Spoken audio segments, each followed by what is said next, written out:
Way back in 2017, I played an early version of Banjo Dreamie, a game that is now complete. I decided that instead of building on that old review, I'd just start from scratch. So that old video where I talked about the demo, that's not canon. Just completely forget about it. With that said, let's talk about this new ROM hack that I've never played or even heard of before. Banjo Dreamie takes Banjo-Kazooie and adds a very Metroidian element to it. You start out this game with 0 moves, and I don't mean 0 moves like you can't talon trot or fly, I mean you can barely even jump. In the original game, when you start out, you have to talk to bottles to get your basic moves. You don't even have that shit. You have to make your way through the first level with your candy-ass jumping ability to hunt down your basic moves and eventually your more advanced techniques.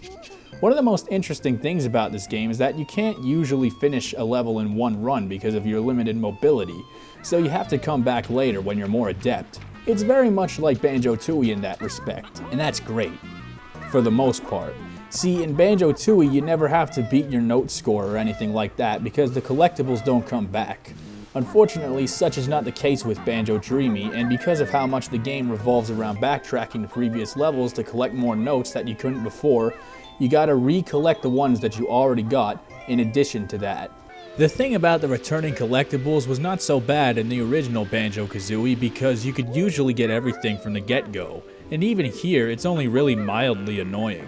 Something I noticed was that there were a number of times where I fell off of a cliff to find that instead of dying, I was actually just put back to the start of the level and I still had my notes, which is a pretty nice measure to balance out what could otherwise have been a mercilessly frustrating experience.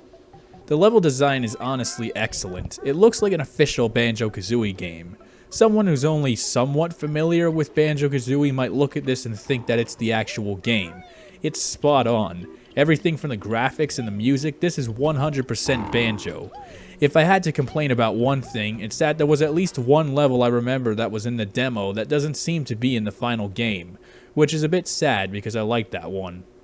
Fortunately, this has been made up for with the new levels that were added to the final release. This game even takes you to the moon, it's fucking nuts. Turns out that for some reason, after the literal fall of Gruntilda, her toilet Loggo decided that he hated Banjo and Kazooie for some reason. He also apparently just wants to be beautiful like Grunty. Loggo's plan is rather cunning. When I'm thin, guys will come running. Loggo, I think you gotta face facts. You're a toilet. Like, a literal fucking toilet. As it happens, Loggo himself actually made the game. And I have to say, even if this ROM hack was trash, it'd still be an impressive feat considering he has no arms. That's very impressive. Come to think of it, I think toilets need better representation in video games in general. Notice how in most games the toilet is always some minor character in the background that does nothing?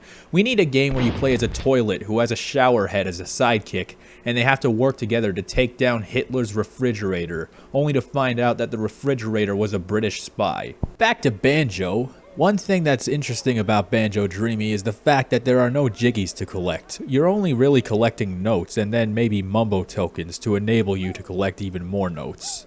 There are only 25 notes on each world as well, which means that they're a lot more spread out. This makes for a pretty engaging hunt, but one thing that you may notice is that when the notes start getting more difficult to find, you start going for extended periods of time in which there are only a few notes left on the level but you can't find them.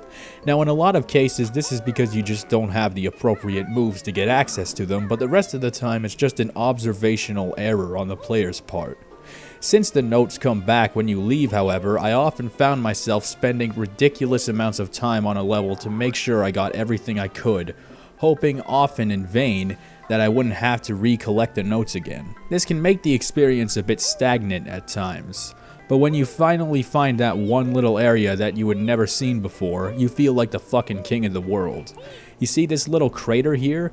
If I was playing at a lower resolution, I may have never seen that.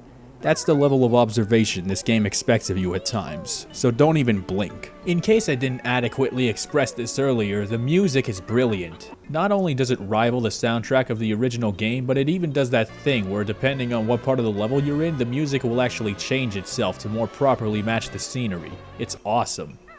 When you consider that it's the first complete major Banjo-Kazooie mod, Banjo Dreamie goes from being just a fun game to being an outstanding achievement, The very fact that this hack exists and is as good as it is a very good sign for the future of Banjo-Kazooie ROM hacks, which is looking brighter than ever. Banjo-Kazooie ROM hacks are a much-needed lightning bolt reminder of what Rareware used to stand for before they effectively became Microsoft's GIMP. And honestly, I just take comfort in knowing that when the gaming industry drops the ball, the fans are always around to pick it up.